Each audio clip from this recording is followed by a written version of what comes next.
Shared Hope International, their mission is to eradicate sex trafficking. That's it. That's their whole mission. And they have 3 different approaches. Prevention, restoration, and then finally bringing justice.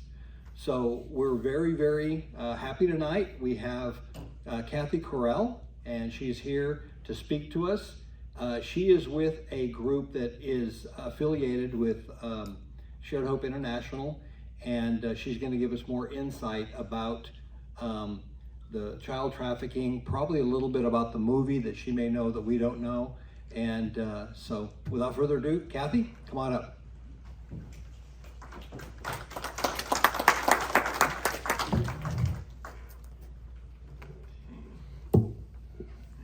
Well, thank you for inviting me. We really appreciate this time that we can come to you and just share some information that we have. Get closer. Okay, can everybody hear me? Perfect. Okay, so again, my name is Cathy Correll, and I've been involved with Freedom Calling since 2016.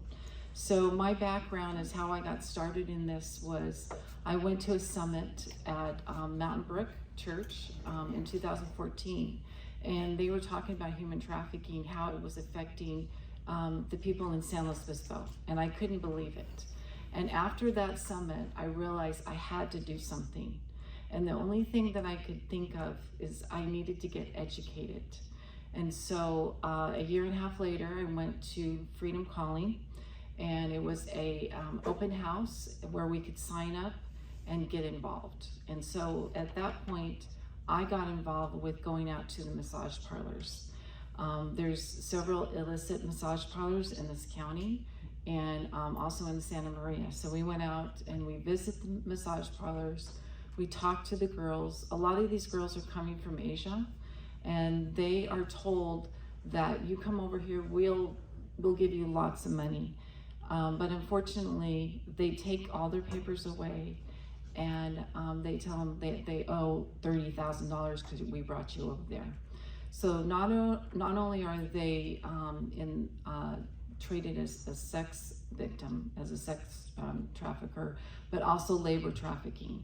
So labor trafficking is when you work 10 hours a day, you get no breaks, no lunches, nothing. And so they do that regularly. And a lot of these illicit massage parlors are up and down the Central Coast. There's one that just shut down in Pismo Beach, which was really bad. We would go in there every 2 weeks, and they would trade the ladies back and forth. And we asked them where they came from, and they said LA or San Francisco. So San Luis Obispo is the hub of traffickers trading these girls all around California. So I just want to give you some stats here. The laws changed about trafficking victims in 2000. And human trafficking is $100 billion per industry per year. And a lot of the times is these traffickers, they can only sell, the cartel can only sell a drug one time, but they can sell a child or an adult multiple times a day. The minimum charge is $400 per child or per person that they traffic, and they have to get paid by that amount. Under the definition of what it means to be a trafficker is they recruit, they transport and provide. They also have the means to force and fraud and coerce these people, these victims, into commercial sex acts and also into labor trafficking. And this happens all the time. Who are the victims? The victims are kids that have been sexually abused, runaway homeless people, drug use by their parents, living in group homes or foster homes, poverty, older boyfriends, and absent fathers. I worked actually in a safe house, and we had 8 women that went through our program. It was a year-long program. And three of the ladies that I knew, one was gang related. She was introduced to a gang, and they used her as, basically traded her in sex. Also, there was another lady that was recruited by her boyfriend. And then the third one, she was really abused by her friend, and her friend trafficked her with other friends. So the ladies that they go through, they have so much abuse and trauma, and it takes them years to get through that. And I know one lady that is local, and I've known her for a long time. She was trafficked here in this county. She's still struggling, and that's been probably about 7 years ago. She still has the trauma. She still feels like she's abused. She doesn't have self-esteem. She thinks very low of herself, and I try to, encourage her and tell her that, she's a beautiful lady and she's beautiful inside and out, and just to help her. Some other stats that I thought was interesting. In 2021, 16,540 individuals reported to the National Human Trafficking Hotline. That's just a fraction of the actual problem. 42% into trafficking by the member of their own family, sex and labor trafficking. 39% was recruited by intimate partner or a marriage proposition. 69% was recruited by potential or current employer. That would be labor trafficking. The average lifespan of a victim of human trafficking is 7 years. So, who are the buyers? The buyers are in everyone. It doesn't matter the profession. It doesn't matter if you're a lawyer, a doctor, blue collar worker. It's all race and gender.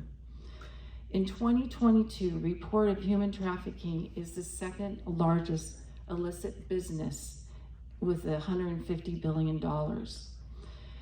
Drugs or guns get sold one time, but a child gets sold multiple times. California is the worst state of human trafficking, and the worst is especially in LA. So a lot of these traffickers will cart them back and forth between the borders. The grooming process is used by abusers. They're used to access potential victims. They coerce them, and they use fraudulent things to tell them that what they're going to do. They isolate their victims. 20.9 million people are trafficked worldwide.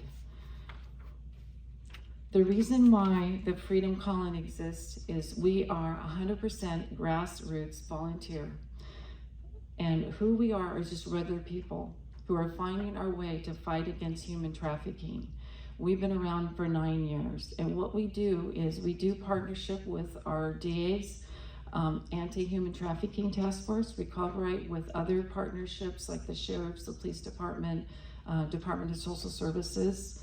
We offer free awareness and educate events around the county, providing ongoing survivor support and restoration. We offer free community trainings for staff, parents, and students, and we provide current and take action of ideas and resources. The other thing I want to talk to you about, and this is happening a lot with our kids, online safety and awareness. We are trying to help kids who fall victim to sextortion. What sextortion is, let's say they're on Facebook and they see a friend and they friend that person, thinking that it's maybe a 16-year-old boy or 16-year-old girl. They don't even really know who's behind it. It could be a 40-year-old man or a 50-year-old man. They chat and get acquainted to their victim. They learn about where they go to school, their activities, pretending to live in the area. They build and gain trust. And then they send out and ask for an innocent, playful photo. After that, then they send and ask for sexual photos. They demand and extort money from them. These people, these kids who are on the internet are subject to this all the time. They cannot tell their family, they cannot tell their friends. And then they start demanding the money, and they do scare tactics to these kids. If they don't get the money to them, then they're gonna put the photos of themselves out there, the photos of the kids. And some of these kids are committing suicide. It happens all the time. You'll hear it on the news that a kid committed suicide. I've watched a lot of programs that's happening too. So how you can get involved in this is a couple different ways. We have an open house that's coming up on August the 25th, and it's at HUD Studios from 6 to 8. So if this is something that you're interested in and just learning more, just to educate yourself, we are happy to have you guys come. The other thing is we have a campaign that we've been doing for a while called See Something, Say Something. And it's even if you see something you're not sure, you can call the national hotline. If everybody would like to either put this in their phone or write it down, it's 1-888-373-7888. And I'll repeat that again, 888-373-7888. And if we all are looking around and seeing, hey, this doesn't seem right, we report it.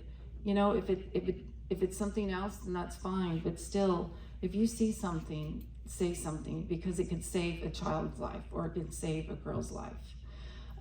The other things that I wanted to just to put out there is to protect yourself, to be online.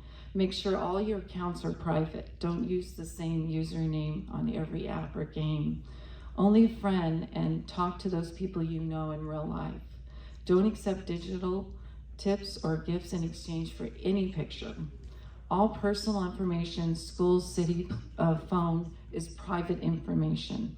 Monitor your follows and block people you don't know. Turn your location services off. And this is, the kids are being affected. In 2020, online recruitment on Facebook and Instagram is 120%. That's huge. FBI 2020 reports show that 50% of all crime targets 12 and 15-year-olds. Now in 2023, they are now targeting 9 to 12-year-olds. They also have found out that they do not tell their parents or guardian about what's going on. We need to protect our children. So whether it's your children, your grandchildren, great-grandchildren, share this information with them and just let them know the internet is not safe. The children are not mature enough to handle what comes through on the internet, on Facebook or Instagram. So just spread the information to other people. If you can see The Sound of Freedom, it's a really good movie, and it will pull out your heart because of just seeing all these kids being a victim of slave trade trafficking. So thank you very much. Do you guys have any questions about what we do? Put your hand up if you have any questions, you guys. No question? Well, yeah, I'm sure we'll get a couple of questions and then we'll just Okay. be a little bit. One of the things that right now, how do you feel about the news media kind of downplaying it? They kind of said, you know, this is irrelevant. There's really not, this doesn't go on. How do you feel about that? What does that make you? It really angers me because Hollywood did not want this film to be made. They didn't want it to be out there. They didn't want the big secret out there. And it really makes me mad because this is really happening in the United States and it needs to stop. And we need to be strong enough to use our voices to let Hollywood know, hey, you know what? We support this movie. Okay. Question over here.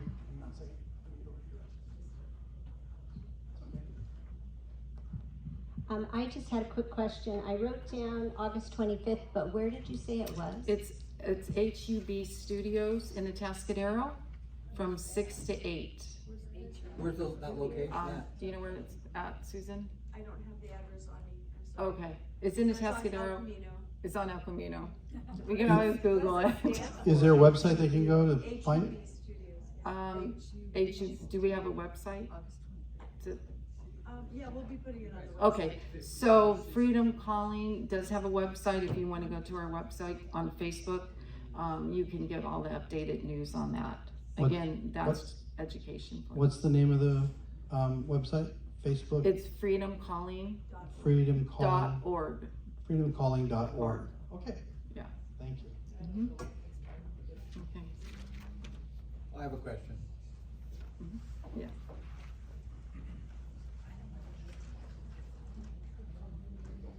I'm actually loud enough.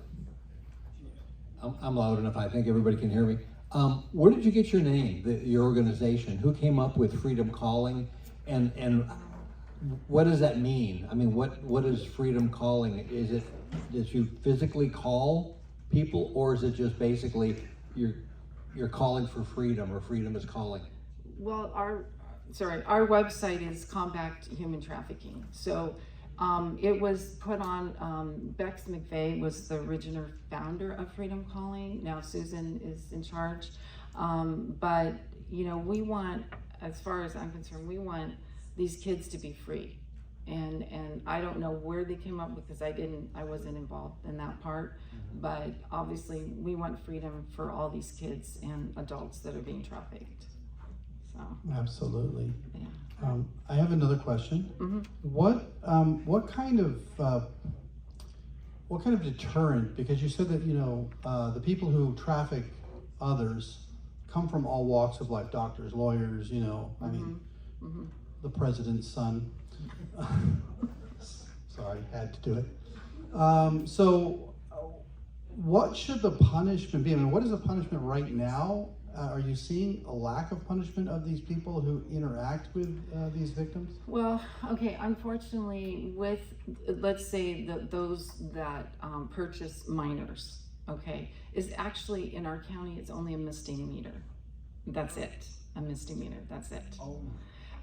For those that are those that are trafficking others, I believe it's a felony. I don't know all the laws, but just in this county, a misdemeanor for somebody who goes and solicits a minor it's terrible. They do ask them to go, they call it John School, where they tell them that these women don't really want to be with you. They're being forced into this. And so they do have I think it's like an 8-hour course that they have to take besides being a misdemeanor in this county. So we need stricter laws, that's for sure. Yeah, obviously. In California. Obviously, it's like Yeah. driver's ed school or something like that. Right, exactly. Not Yeah. acceptable. Not acceptable. Yeah. Are local kids being coerced from their families, or are these kids from over the border coming in to California? So the coercion. So what happens is a lot of these kids are on the internet, and I don't know if you heard about the kid that came from Arizona out to Napomo. This happened about 2 years ago. She was on Facebook with this guy for about a year. She thought it was a 16-year-old boy. She gets to Napomo, which is where her grandparents live. And the guy goes, I'll pick you up outside your grandparents' house. And she walked out, she got in the car, and if it wasn't for our law enforcement, she was headed toward the border to get trafficked. So yes, things are happening on the internet, and that's why I'm saying it is not safe for kids to be on the internet, because they don't have the maturity. They don't realize that there's pedophiles, there's people out there that they're not telling you the truth, and you're eventually going to get trafficked if you fall prey to them. So it is happening in this county, and it is happening. I know this one girl that her daughter's friend was told to go to the San Paso, and they would pick her up and take her, and the one up in San Miguel, the truck stop. Yeah. So there's a lot of things that are happening in this community that people don't know. But we have to talk about it, and we have to get trained, and so that we can tell people about what's happening, because our kids are being affected by this. So I would think they'd hear it on the news. a lot of things don't always come up on the news. It's happening. I'm also a crisis counselor on a 24-hour hotline, and there's a lot of things that I find out that is not reported in the news. Really? Mm-hmm. Yeah. Is there a Cathy, reason for this? thank you on that. I just would like to add that our organization is wanting to educate the public, the community, so that we can empower our families and kids to know the signs, the red flags, and how to actually be responsible on the internet. So it's not that we want to bring fear to the community in any way, because once we know power is knowledge, right? Knowledge is power. There we go, backwards. Knowledge is power.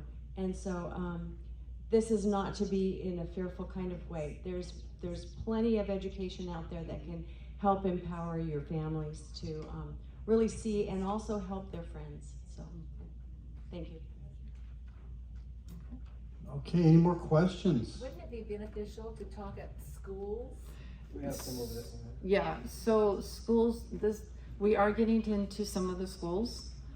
We have meetings with some of the higher up to tell them that, you know, we went to Orchid Academy. We talked to 90 kids in 2 days about human trafficking, showed movies about it. Yes, we need to get in more schools, and sometimes it's hard to get to the high person to get into these schools.